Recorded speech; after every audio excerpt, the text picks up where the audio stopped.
근데 아이들이 교과서를 못 읽어요. 줄글을 읽지를 못합니다. 시험 지문을 이해를 못해요.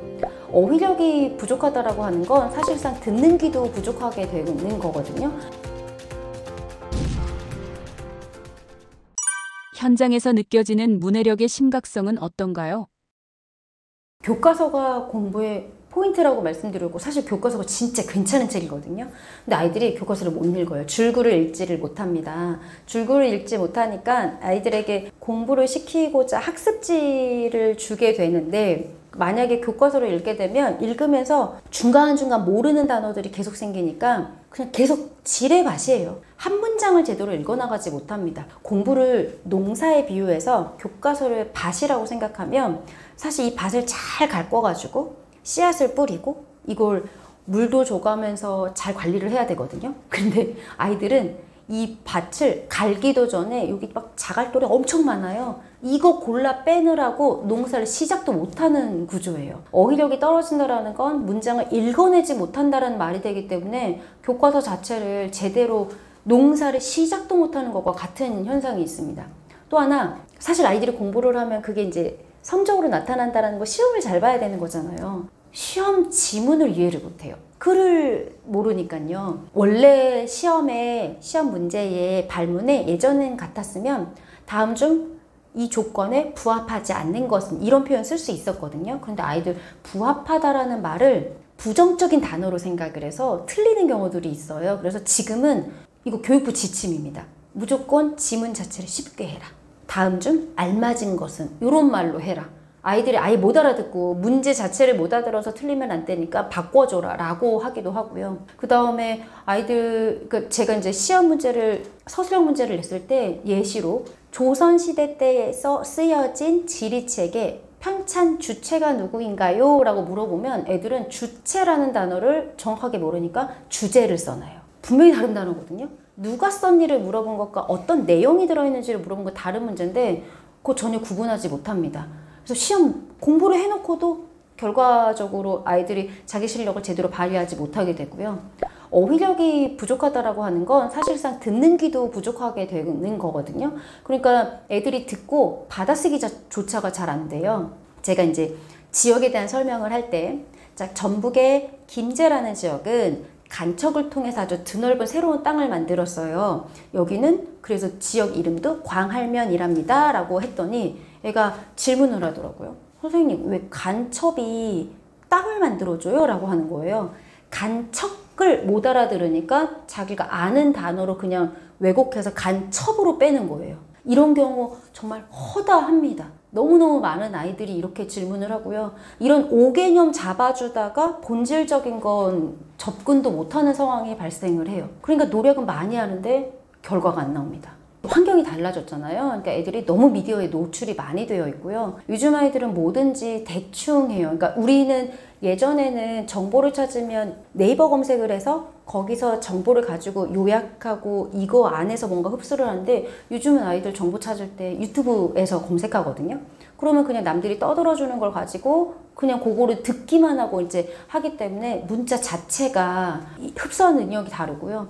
책 자체를 잘 읽지 않으니까 아이들 이제 보통 핸드폰 안에서 이 내용을 전달하게 되면 글을 읽으면 이렇게 하나하나 읽어야 되는데, 요즘 아이들의 읽기는 디귿자이거나 Z자로 읽거든요. 그러니까 그냥 앞뒤만 쭉 읽어가지고 하는 습관이 들어있어서 줄글로 된 거를 제대로 흡수하는 연습이 안 되어 있는 아이들이기 때문에 뭔가 읽는 것 같지만 제대로 어휘를 집어넣는 과정 자체가 연습이 잘 안 돼 있어요. 그리고 예전에는 공부하면 학원 잘 안 다니고 그냥 나 혼자 교과서로 공부했잖아요. 요즘은 학원에서 선생님이 설명해 주시는 걸 듣는 걸로 공부를 했다라고 취급하기 때문에 공부 과정이 자기주도가 아닌 상태로 공부하는 것도 어휘력에 영향을 미칩니다. 글을 잘 쓰는 아이로 키우려면 어떻게 해야 하나요? 글을 쓴다라는 건 내 생각을 다른 사람에게 글로 전달하는 과정이거든요. 그러면 아이들이 나만의 철학, 내가 갖고 있는 중요한 가치관, 내가 뭔가 좋아하는 분야, 이런 것들이 있어야 돼요. 근데 아이들이 이런 게 없습니다. 하루 종일 학교와 학원과 이런 거 부모님이 짜여진 스케줄에 맞춰서 움직이던 아이들은 내가 무엇을 중요하게 생각하고 이걸 옳고 이걸 그르다라고 생각하는 나만의 가치관, 판단이 존재하지 않아요. 이런 것들을 해내는 대화가 되게 부족하거든요. 그래서 아이들이 무엇이 옳고 나는 무엇을 추구하는 사람인지 아는 아이로 자랄 수 있도록 많은 대화를 좀 이끌어 주셔야 되고요. 두 번째, 아이들이 질문이 없습니다. 항상 그냥 받아들이기만 하고 있거든요.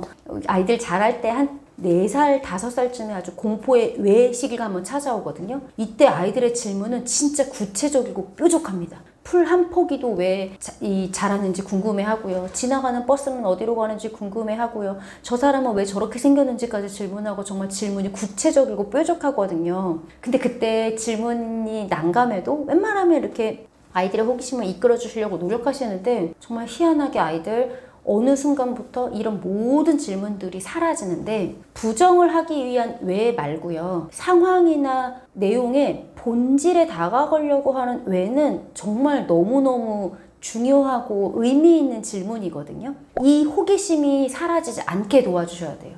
애들이 왜? 라고 했을 때 내가 좀 더 본질에 다가가고자 하는 노력을 하고 있구나. 이걸 이해하려고 노력하는구나, 탐구하는구나, 그걸 가지고 글을 옮길 수 있게 되는 거니까 질문이 살아있는 아이가 되어야 합니다. 근데 이런 걸 이끌어내기 위해서는 가정 내에 대화가 좀 많으면 좋아요. 그런데 일상 대화를 주로 많이 나누시고요. 또는 아이들이 좀 나이가 많아지면 아이들의 말은 줄어들고 일방적으로 부모님의 말이 좀 많아지죠. 이때 대화라는 표현을 쓰기에도 조금 어색할 정도로 대부분 했니 안 했니 넌 왜 이 모양이니 뭐 이런 식의 이야기만 주고받잖아요. 사실 대화라고 하기는 좀 어렵습니다. 아이들과 조금 더 진지한 대화를 하실 수 있으려면 아이들과 다큐멘터리 같은 거 보시거나 그 다음에 전 드라마 보면서도 아이들이랑 대화하는 거가 충분히 가능하다고 생각하거든요. 저희 집 아이들이 사실 집에서 드라마를 잘 보지는 않는데 너무 유명하다고 하니까 그 몇 년 전에 이상한 변호사 우영우를 너무 보고 싶어 해서 요거를 이제 조금씩 나눠가지고 주말에 좀 같이 봤어요. 그러면 거기서 우영우 변호사가 고민하는 지점들, 어떤 사건, 사고들 이런 것들 넌 어떻게 생각해? 라고 할 때 질문을 던지면 아이들이 거기에 대해서 얘기를 하는데요. 주의하실 건 절대 각 잡고 질문하시면 안 됩니다. 아이들은 너 어떻게 생각해? 이거 뭐야? 라고 이런 식 아니고요. 그냥 수다스러운 질문이어야 돼요. 이게 정면 보고 하는 것도 좀 어색해요. 이게 그냥 다 같이 이렇게 영상 보시다가 어머 저러면 어떡해? 야, 너 저러면 어떨 것 같아? 요런 식의 질문이면 아이들도 좀 마음의 부담을 내려놓고 편안하게 대화를 할 텐데 이걸 막 각을 잡고 정답 요구하듯이 하시면 안 되고요. 또 하나, 절대 아이들 생각에 대해서 너무 센 피드백은 하시면 안 됩니다. 아이니까 생각이 연글지 않은 게 정상이잖아요. 그런데 그게 맞아? 아니지. 이런 식으로 접근하시면 아이들 입 막혀요. 절대 다시는 대답하지 않거든요. 만약 아이가 정말 틀린 생각을 했다라고 한다면 그냥 부모님의 의견을 덧붙여 주시면 되죠. 이건 이렇게 하는 게 좋을 수도 있어 라고 덧붙여 주시면 될 것을 지적하고 아이가 잘못했다라고 하시는 순간 자연스러운 대화를 이끌어 나갈 수는 없으니까 조금 다큐멘터리나 드라마, 영화도 너무 좋고요. 이렇게 좀 자연스러운 수다스러운 질문들과 대화가 오고 가는 분위기면 너무 좋을 것 같습니다. 글이라고 하는 게 다른 사람에게 보여주는 내 생각인 거잖아요. 그리고 그 사람을 설득할 수 있어야 되거든요. 그러면 글이 탄탄한 논리 구조를 갖고 있어야 되고 확실한 근거가 있어야지 됩니다. 근데 이게 어느 날 갑자기 글 딱 쓰라고 하면 갑자기 논리, 근거 이런 게 아이들이 생기지는 않거든요. 그런데 요거를 평상시에 매번 글을 쓰고 매번 요거를 맞추려면 좀 너무 힘들어요. 그러니까 일상 대화에서 설득력 있게 말하는 걸 좀 연습시켜 주시면 좋아요. 그러니까 아이들한테 부모가 말씀을 하실 때에도 이러이러하니까 이런 내용이 필요한 거야 라고 설명해 주시고요. 그냥 엄마가 하라니까 좀 해! 이런 식의 대화보다는 아이들에게 제대로 된 말하기 방법을 보여주시고 아이들이 얘기할 때도 좀 근거를 가지고 뭐 간단하게요. 어린이날 선물 뭐 받고 싶어? 그럼 이거! 이렇게 끝내지 마시고요. 그게 왜 필요한지 엄마한테 좀 설명해 줄래? 뭐 이런 식으로 아이들의 대화를 한 발자국 더 뗄 수 있도록 도와주시면 훨씬 더 좋습니다. 말꼬리 잡기식의 이런 대화 말고요. 대화의 본질을 조금 더 가져가시는 게 좋아요. 사실 글쓰기의 가장 좋은 방법은 써야 합니다. 안 쓰고 할 수는 없어요. 저도 진짜 고민이 좀 많았는데 저희 집 큰아이가 지금 중학교 1학년 큰아이가 연필 잡고 글 쓰는 것에 알러지가 있습니다.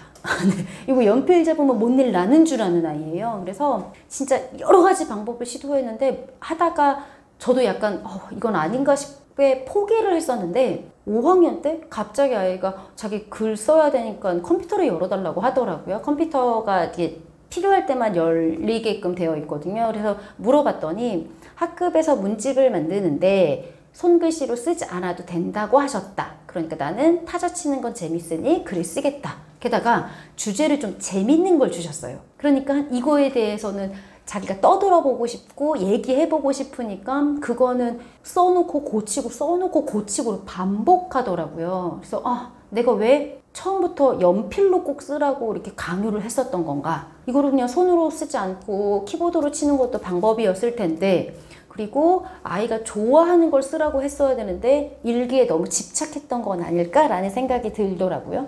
그리고 아이들이 생각이 커지고 내 의견이 많아져야 글도 쓰고 싶어지거든요.